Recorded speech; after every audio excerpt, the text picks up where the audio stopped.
Bonjour à tous, donc c'est Orphise Rodriguez, votre coach de carrière et consultante RH et vous écoutez, le podcast des leaders. Cette émission, elle est vraiment dédiée à l'exploration donc des aspects clés du leadership, de la gestion des ressources humaines et du développement personnel aussi.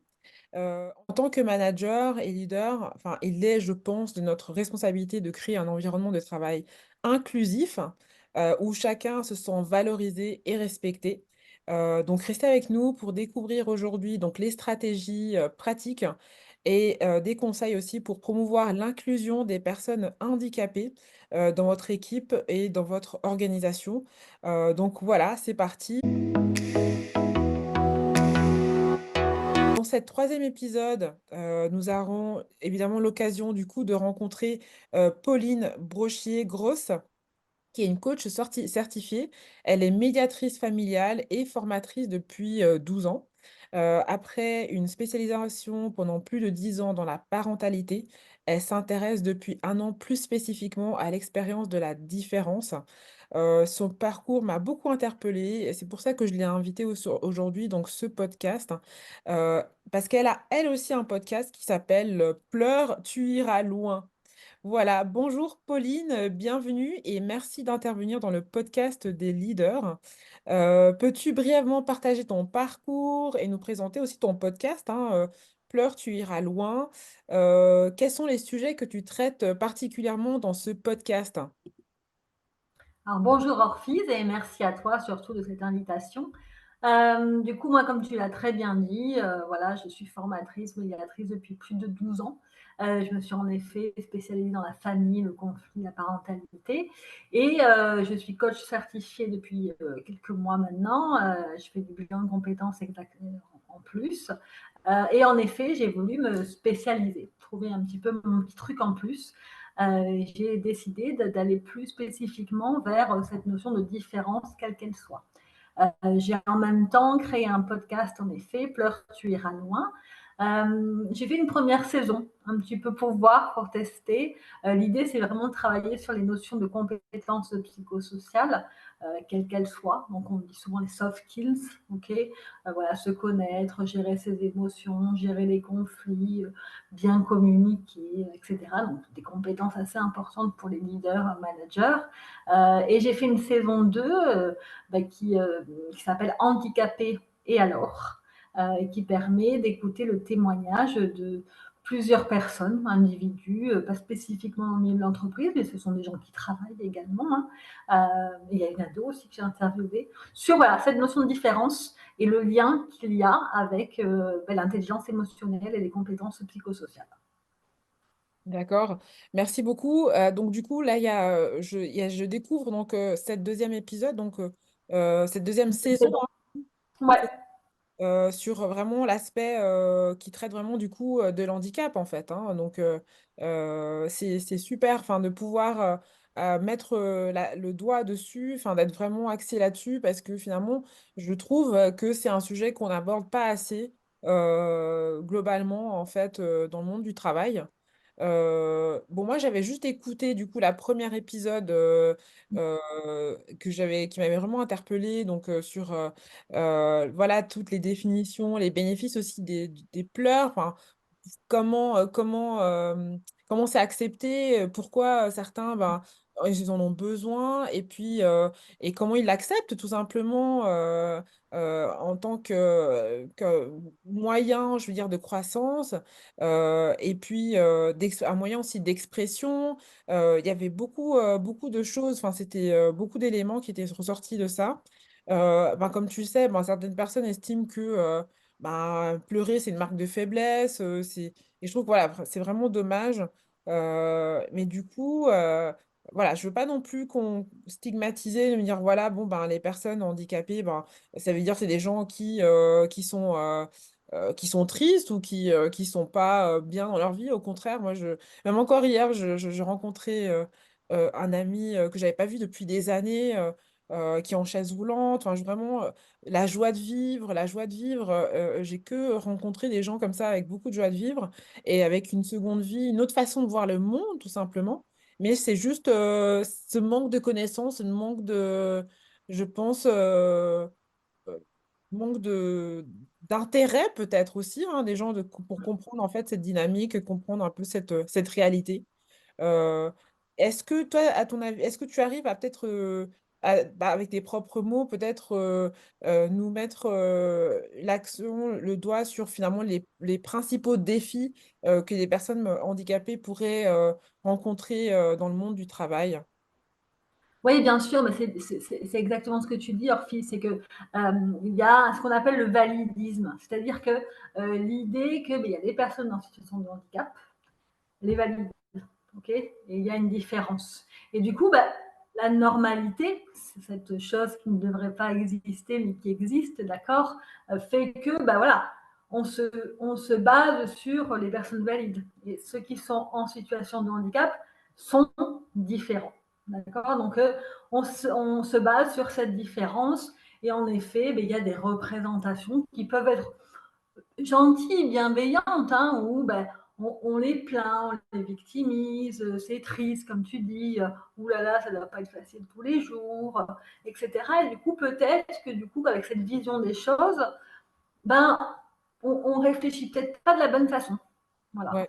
Du coup, ce qui est intéressant, c'est de réfléchir peut-être autrement. Alors, ça demande vraiment, vraiment de reprendre un peu les bases, quoi. On est d'accord. Mais exactement, une personne en situation de handicap, elle est triste, elle est en colère, elle pleure, elle rigole, elle est joyeuse. Et il y a le système de résilience qui est hyper important quand on a vécu quelque chose de difficile, un handicap ou autre chose, qui vient apporter peut-être cette expérience qui va aider à voilà, peut-être développer des compétences en lien avec les émotions qui sont différentes en effet des autres.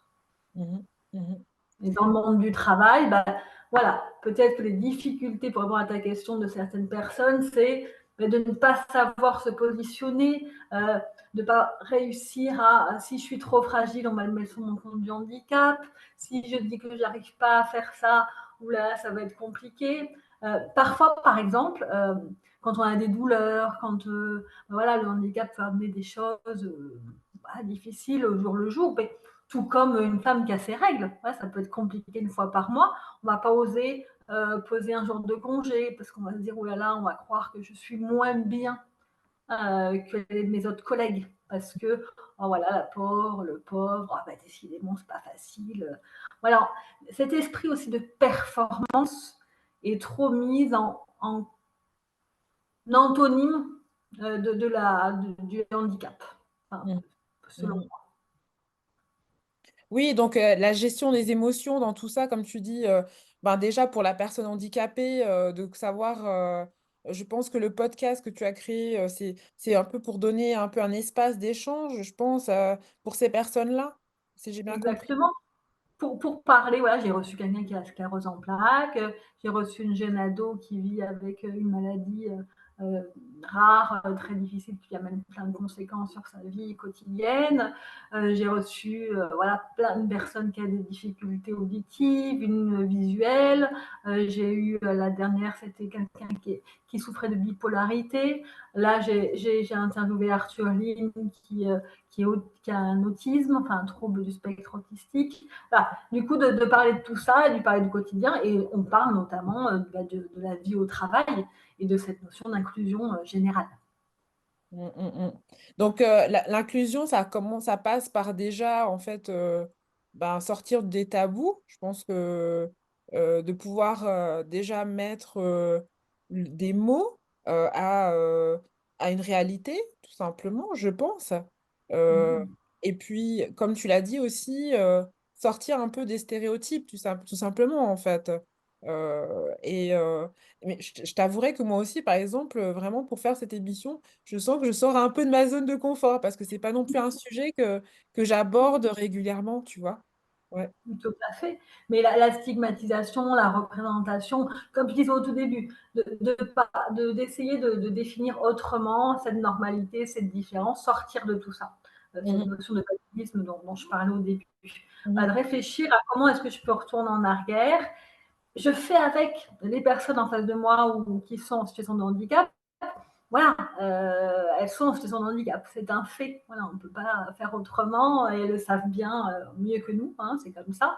il y a une évolution qui peut être compliquée, enfin, il y a des choses à côté qui se mettent en place. Généralement, on parle de différence ou de handicap au pluriel, hein, il y a pas mal de choses qui se passent.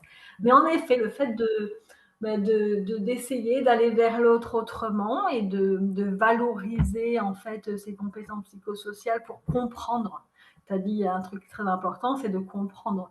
Quand j'ai interviewé Esma, qui a 16 ans et qui vit donc avec cette maladie très, très rare et qui entraîne de conséquences très lourdes, hein, là, on y est émeu, voilà, c'est compliqué. Voilà, elle dit, moi, je sais que quand je sors à 7, parce qu'elle est de 7, tout le monde la connaît, et maintenant que tout le monde sait ce qu'elle a, comprend, lui a posé des questions, elle a expliqué, ben c'est vachement plus facile et il y a moins de regards, moins Ouais. de moqueries, moins de la pauvre, voilà, c'est plus naturel, c'est plus fluide. Et du coup, ça aide beaucoup. Est-ce que tu peux enfin, partager ta définition là, de compétences psychosociales, vraiment juste pour remettre, resituer les choses? Mm. Bien sûr, du coup, moi, je suis formatrice spécialisée dans le développement de ces compétences psychosociales. En fait, c'est un terme qui est beaucoup sorti avec les notions, tu sais, de harcèlement scolaire, de développement, du coup, de gestion de conflits, de gestion des émotions au sein des établissements scolaires pour lutter un petit peu contre ce fléau. Et du coup, voilà, l'idée, c'est que les compétences psychosociales sont cognitives, ok, on raisonne, on prend des décisions, on fait des choses avec l'attention, avec le cerveau. On a des compétences aussi émotionnelles, voilà, qui nous servent à gérer, hein, j'aime pas ce mot, mais c'est ce qu'on utilise, gérer ses émotions. C'est ce qu'on appelle l'intelligence émotionnelle, savoir les verbaliser, les comprendre déjà intérieurement, savoir les analyser et pouvoir s'en servir, d'accord. Et après, il y a les compétences sociales, relationnelles. Donc, c'est l'ensemble de ces 9 compétences, 3 cognitives, 3 sociales, 3 émotionnelles. On peut en mettre 10, 12, on s'en fiche. Mais l'idée, c'est que c'est un ensemble de compétences qui va permettre à l'individu de mieux se connaître Mhm. et de mieux connaître l'autre pour mieux communiquer et mieux être ensemble. Mhm. Très bien. Et donc, ces compétences-là, à ton avis, ils devraient s'adresser à qui? Enfin, qui devrait vraiment se former sur ces compétences-là? Alors moi, l'idée, c'est que je forme plutôt, en effet, en entreprise, les managers, les leaders, voilà, pour déjà, parce que si on parle d'inclusion en général, hein, là on est parti sur le champ du handicap, de la différence, on en a parlé ensemble toutes les deux en amont, l'inclusion c'est vaste, d'accord.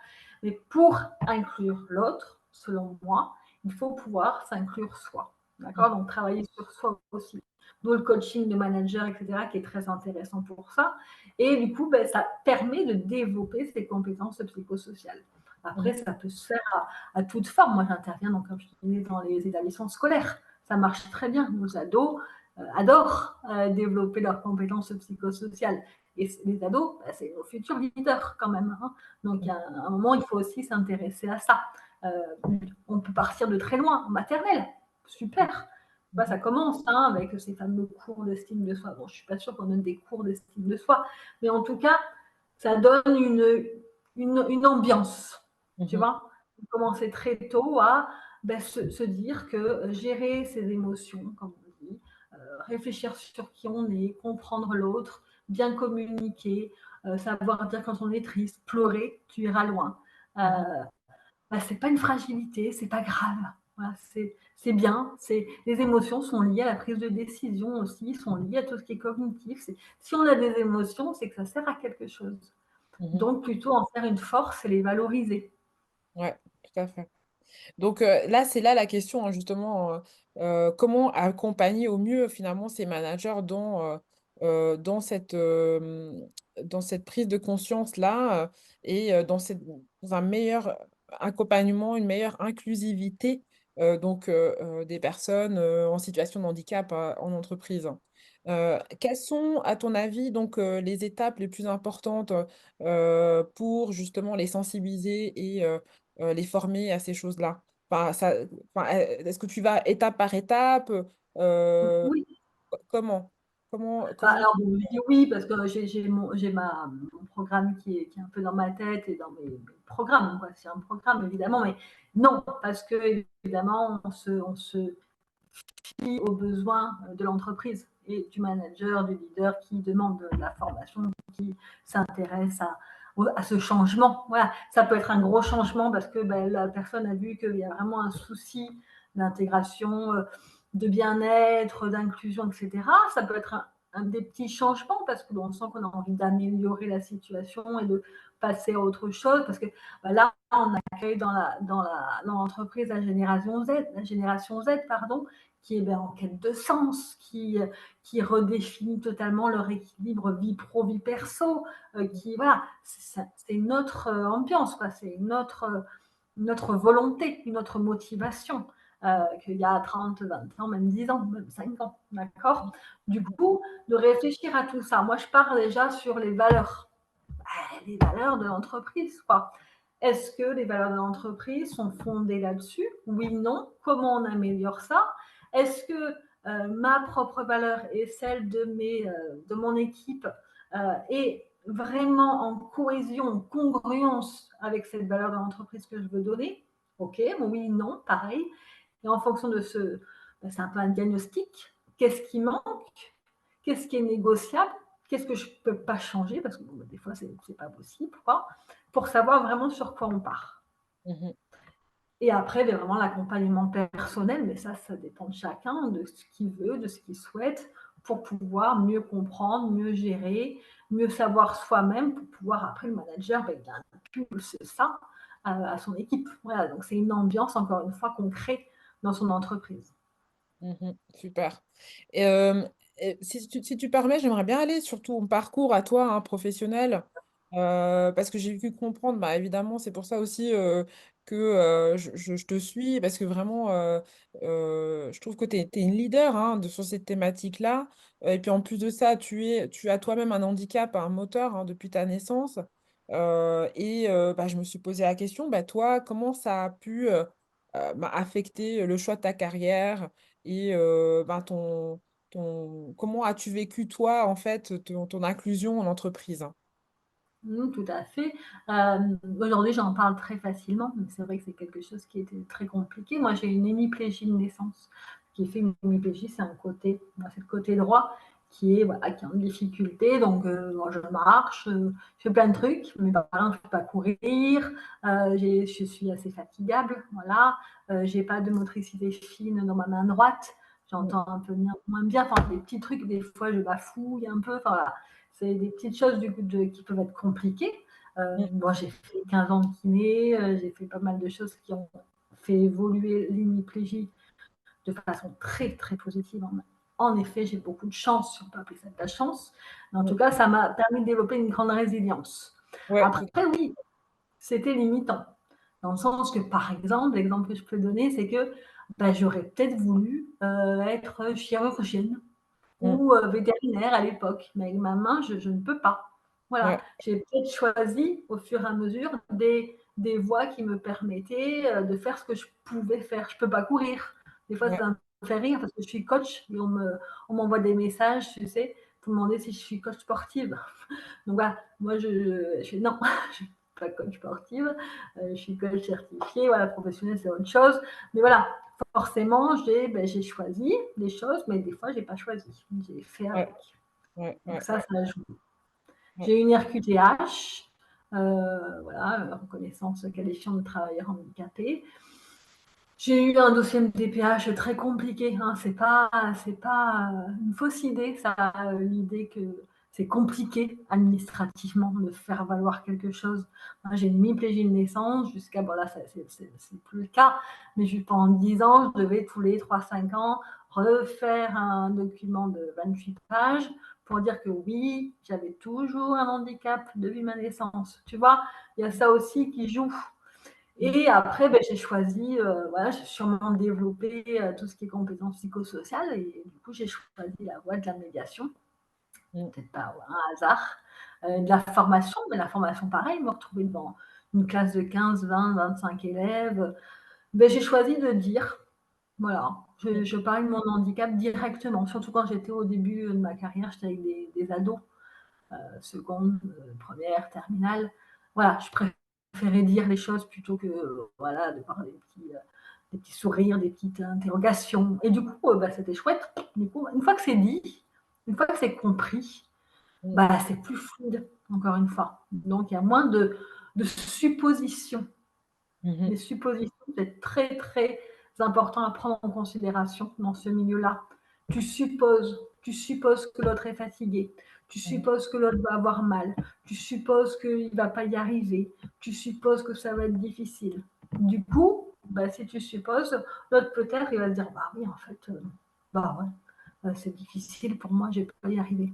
Et la confiance, bah, c'est un truc, on le sait, ça se transmet. Donc ça, c'est hyper important à prendre en considération aussi.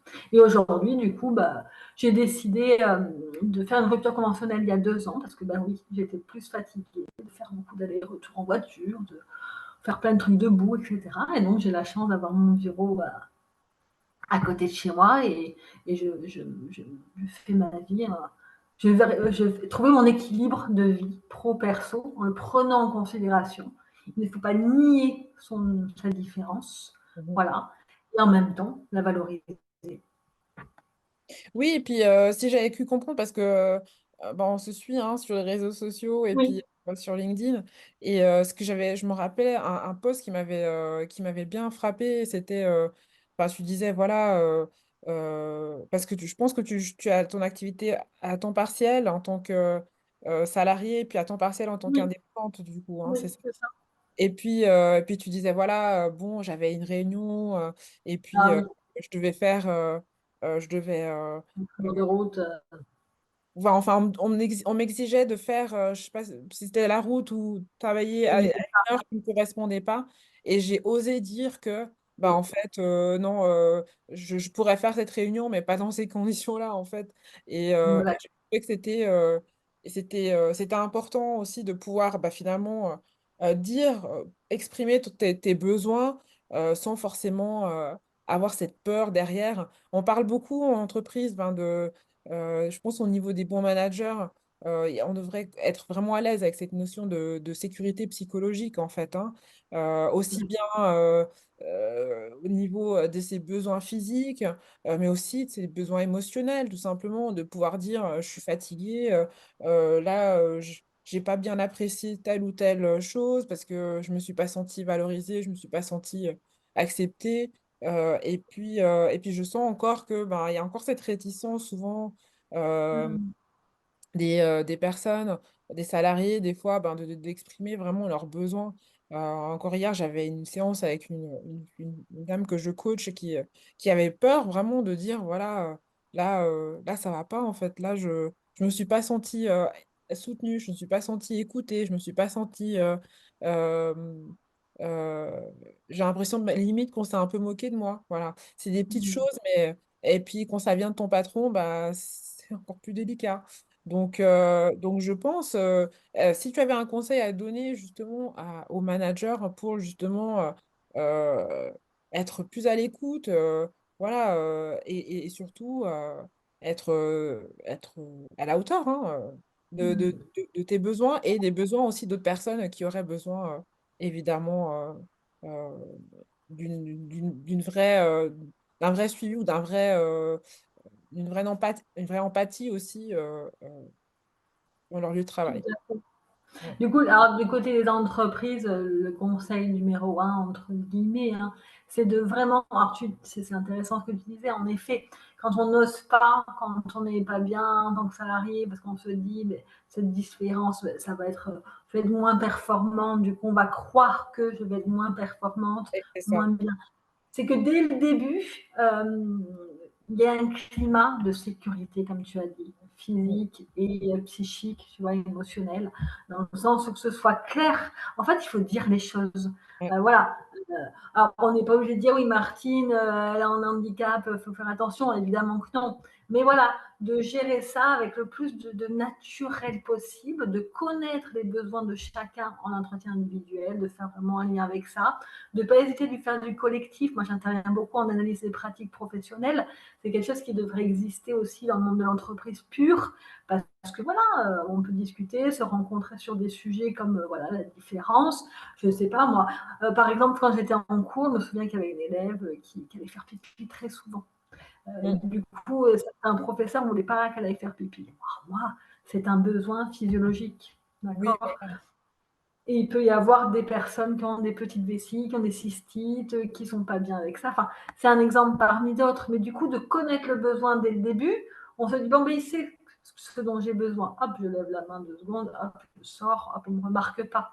Euh, Mm. voilà, donc en entreprise, c'est pareil, de connaître les besoins de chacun des salariés, spécifiquement, en, ben, en incluant une ambiance, une confiance, une sérénité par rapport à ça, et en montrant bien que on ne met pas différents handicaps ou maladies en contradiction avec performance. Mhm, mhm. Ouais, le niveau de c'est vraiment la performance toujours, hein, question. On est tellement axé chiffres, tellement axé résultats en entreprise, bah, Exactement. quelquefois, bah, on oublie que bah, on peut toujours atteindre ces objectifs, à mon avis, hein, mais en respectant les besoins et la différence des uns et des autres. Est-ce que, juste pour conclure, peut-être, est-ce que tu penses que une personne en situation de handicap serait plus ou moins performante qu'une autre personne? Je pense que beaucoup de gens doivent se poser cette question, en fait, hein. Bah, moi, je pense qu'il n'y a pas de réponse justement, puisque je proposais au début de ne plus se poser cette question-là. Mm. Plus ou moins performante, en fait, on ne sait pas. Tu as des gens qui vont être complètement idiots, parce que tu vas les trouver idiots, qui seront handicapés ou non. Des gens que tu ne vas pas aimer, ils seront handicapés ou non. Des gens qui ne seront pas performants, ils seront handicapés ou non. Mm. Voilà. Par contre, ben, chacun a une différence dans les compétences. Ça, c'est quelque chose. Voilà, parce que moi, si je ne suis pas douée au niveau chirurgical, bah oui, il ne faut pas me donner un bistouri pour te sauver un organe, peut-être. Mais voilà, j'ai d'autres choses qui viennent compenser. Ça, c'est important. Moi, j'ai travaillé, c'est le thème de mon mémoire, la stratégie de compensation. On met en place forcément des stratégies. Je compense sur d'autres choses. Voilà, forcément. Tout le monde fait ça, en fait, consciemment ou inconsciemment. C'est pour ça que les programmes que je propose en entreprise ou en individuel, j'appelle ça illuminer ces différences. Il faut Mm. vraiment les conscientiser, réfléchir aux stratégies que je mets en place. Est-ce que ça me va? Est-ce que ça ne me va pas? Et du coup, après, on travaille là-dessus. Bon, après, de dire aux entreprises, faut pas penser à la performance, c'est pas Non. réellement un, un concept, à mon avis, qui va passer facilement, hein. Non, on peut penser à la performance sans réfléchir à est-ce que telle ou telle sera plus ou moins performante par rapport à sa différence, à sa validité ou pas. Mais Non, par rapport à ses compétences, bien sûr. Tu prends un CV, bah, c'est normal, il y a telle personne qui seront plus matheuses, d'autres plus artistiques, d'autres plus argumentation, bien sûr, oui, c'est oui. important. Non, non, c'est sûr qu'il faut pas comparer. Là. Quand on compare, c'est là où il y a le problème, je pense. Et, Exactement. et tout simplement bah, demander finalement quels sont les objectifs atteignables pour toi. Enfin, qu'est-ce que c'est vraiment qu'est-ce qui te semble réaliste et qu'est-ce qui ne l'est pas. Voilà. Et aborder concrètement, clairement bah, cette question-là. Et puis pour voir du coup quand même se mettre les objectifs SMART. C'est juste que voilà, ce sont des objectifs pour toi, pour euh, pour ton poste à toi, mais on va Exact. pas, même si on a deux assistantes de machin, euh, les objectifs ne sont pas les mêmes en fait, hein. Non. Je pense que d'un point de vue RH, là, c'est ce que je peux sortir vraiment naturellement à ce niveau-là, me dire, bah, en fait, moi, c'est la même chose que d'embaucher quelqu'un en fait, qui a un bac plus 5 ou bac plus 3 ou quelqu'un qui a 3 ans d'expérience ou quelqu'un qui a 10 ans d'expérience. Les objectifs ne seront pas les mêmes, tout simplement, en fait. Donc, ça n'a rien Exactement. à voir, en fait, avec le handicap ou pas handicap. Ce sont des objectifs qui sont atteignables pour la personne que j'ai embauchée, en fait. Voilà. Des fois, c'est pas possible parce qu'en effet, ben, le handicap, la maladie, les différences limitent, bien sûr. Ouais, Mais ouais, ça, ben voilà, c'est la vie, quoi. Et ça, ouais, c'est normal, ça prend en considération, tout à fait. tout à fait.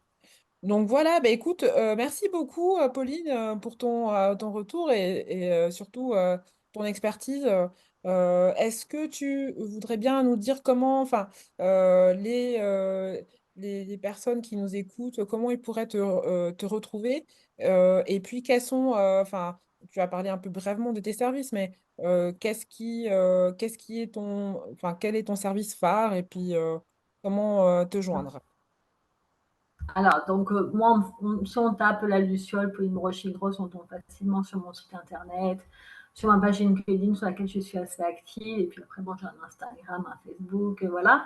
Donc, la Luciole propose donc d'illuminer les différences, les différents, parce que je travaille aussi sur les conflits, par le biais de 3 services, on a dit.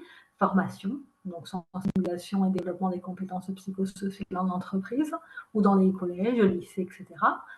Médiation. Alors moi, je fais la médiation familiale à côté en salarié, comme tu as dit, à 30%, mais je fais de la médiation aussi en entreprise ou en association si besoin, plus généraliste. Et après, du coup, le coaching. Donc, le coaching qui se divise en bilan de compétences, en coaching individuel, c'est-à-dire pour les managers, mais pour les particuliers, quels qu'ils soient, et le coaching d'équipe. Voilà. Du coup, j'accueille toute demande, évidemment, avec spécificité sur l'expérience de la différence, quelle qu'elle soit, atypie, maladie, handicap, pour valoriser l'inclusion. Super. Bah, merci beaucoup. Pour Merci beaucoup. terminer, voilà, pour terminer, du coup, bah, si vous ne me connaissez pas non plus, je vais me présenter un peu rapidement aussi. Donc moi, je suis donc coach de carrière et consultante RH, donc vous avez bien compris. Ma spécialité à moi, c'est vraiment donc les ressources humaines et puis enfin, je suis aussi certifiée dans les tests psychométriques de Nova Global qui permet en fait à tout à chacun de mieux se comprendre, mieux se connaître, aussi bien en tant que leader qu'en tant que particulier, tout simplement, pour mieux s'intégrer et intégrer des équipes et mieux accompagner aussi les membres de vos équipes. Je pense que, comme on l'a bien entendu aujourd'hui, il faut savoir prendre le temps vraiment d'écouter les besoins des uns et des autres. Donc, si vous avez besoin vraiment de faire le point un peu de votre situation en tant que leader, en tant que gestionnaire d'équipe, et que vous voulez voir un peu les solutions qui pourraient être les plus adaptées pour votre leadership et pour votre entreprise, ben, n'hésitez pas à me contacter. Mon site, donc, c'est www.hrsolutions-sa.com et je suis bien évidemment sur LinkedIn et Pauline aussi. Voilà, donc n'hésitez pas. Et puis, je voudrais volontiers avoir vos feedbacks. Si vous voulez laisser un petit commentaire pour nous dire voilà, si vous avez aimé cet épisode, si vous aviez d'autres questions et si vous aviez quelque chose à rajouter, on est toujours ravis de l'entendre. Voilà, je vous souhaite une bonne journée et à tout bientôt pour la prochaine épisode. Merci, au revoir. Au revoir.